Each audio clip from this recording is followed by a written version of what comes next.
Me kasutame keelt ju iga päev absoluutselt kogu aeg, aga oled sa kunagi hetkeks peatunud ja mõelnud, mis see tegelikult on? Lähme koos sellesse keelelabürinti ja proovime sellele küsimusele vastust leida. Nii, lähme kohe asja kallale. See kõige suurem ja olulisem küsimus, mis asi see keel siis õigupoolest on?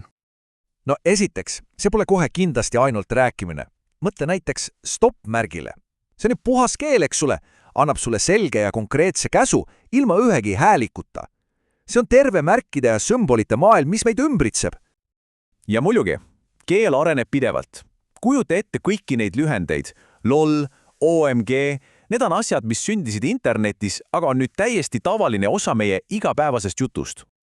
Aga võib-olla kõige ägedam on see, kuidas keel suudab kinni püüda ka kõige abstraktsemad asju. See südame ikoon siin, see pole ju lihtsalt pilt, selles on armastus, heakskiit, toetus, kõik see on pakitud ühte ainusse pisikesse sümbolisse. Päris uskumatu, kui järele mõelda. Et sellest kõigest paremini aru saada, vaatamegi täna keelt 4 erineva nurga alt. Kõigepealt kui märkide süsteemi, siis kui bioloogia laiendust, ühiskonna arhitekti ja lõpuks kui vigast peeglit. Okei, alustame esimesest. Mis mõttes on keel märkide süsteem? Lammutame selle lahti.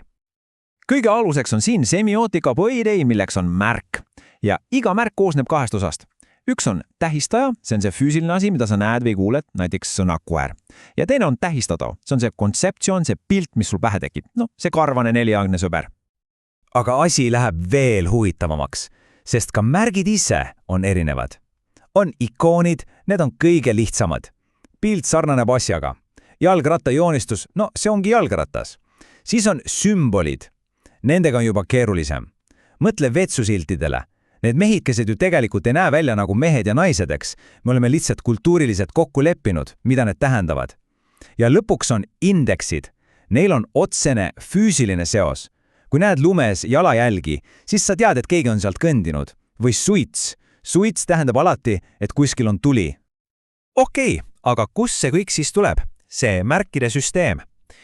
Siin tuleb mängu filosoof John Searle, kes ütleb, et oot, keel pole mingi asi, mille me lihtsalt välja mõtlesime. Tema arvates on see hoopis meie bioloogia loomulik areng. Searle'i põhiargument ongi see, et keel ei ole midagi erildaseisvat. See on sügavalt meie evolutsioonis kinni. See kasvas välja nendest vaimsetest võimetest, mis olid meil olemas ammu enne, kui meil üldse sõnad olid.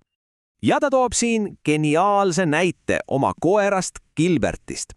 Gilbert suudab täiesti vabalt mõelda, keegi on ukse taga, aga ta ei suuda mõelda midagi sellist nagu ma loodan, et keegi tuleb ukse taha järgmisel kolmapäeval kell 3. Vot see ongi vahe. Loomadel on mõtted, aga neil puudub see keelestruktuur, mis laseb meil mõelda tulevikust, minevikust või isegi täiesti võimatutest asjadest. Ja see viib meid ühe väga olulise mõtteni. Searle'i jaoks pole keel ainult maailma kirjeldamiseks. Palju olulisem on see, et keelega me võtame kohustusi. Kui sa ütled kellelegi ma luban, siis sa ei kirjelda fakti, sa lood uue reaalsuse, uue kohustuse. See on nagu sotsiaalne leping. Ja vaat see kohustuste võtmise jõud, see laseb keelel teha midagi täiesti uskumatut, sest sõna otseses mõttes ehitadki selle maailma, kus me elame. Mõtle korraks, mis asi on raha? See on lihtsalt paber või number ekraanil. Sellel on väärtus ainult sellepärast, et me oleme kõik keeleliselt kokku leppinud, et sellel on väärtus. Sama kehtib omandi, valitsuse, abielu kohta. Need on kõik sotsiaalsed konstruktid, mis püsivad koos tänu keelele, tänu meie ühistele kokkulepetele ja kohustustele. See idee, et keelega saab ühiskonda paremaks muuta, on tegelikult vana. Kõige kuulsam näide on ilmselt Esperanto. See loodi 19. sajandi lõpus just selleks, et tuua maailma rahu. Aga irooniline kombel, just siis, kui pidi toimuma 10. maailmakongress, puhkes esimene maailmasõda ja kogu projekt varises kokku. See näitab, kui võimas, aga ka kui habras see keeleline ehitis võib olla. Ja see keele kui lahinguvälja ide on tänapäeval aktuaalsem kui kunagi varem. Semiootikud analüüsiksid seda umbes nii. Fraas nagu #BlackLivesMatter on märk, millel on väga spetsiifiline tähendus, see on üleskutse õiglusele, aga siis tekib teine fraas nagu #AllLivesMatter, mida teoreetikud nimetaksid müüdiks.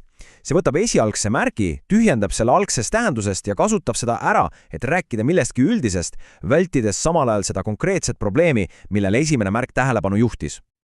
Aga hoolimata sellest tohutust jõust maailmu ehitada, on olemas veel üks vaatenurk. Mis siis, kui keel on tegelikult vigane? Mis siis, kui see on halb tööriist reaalsuse peegeldamiseks? Lingvist Susanne Cook-Krüeter ütlebki otse välja. Sa ei saa kunagi oma kogemust kirjeldada. Ta toob näiteks oma enda sügava elamuse Stonehenge'is. Ükskõik mis sõnu taga ei kasutaks, ei suuda need kunagi edasi anda seda tegelikku tunnet, seda kogemust ennast.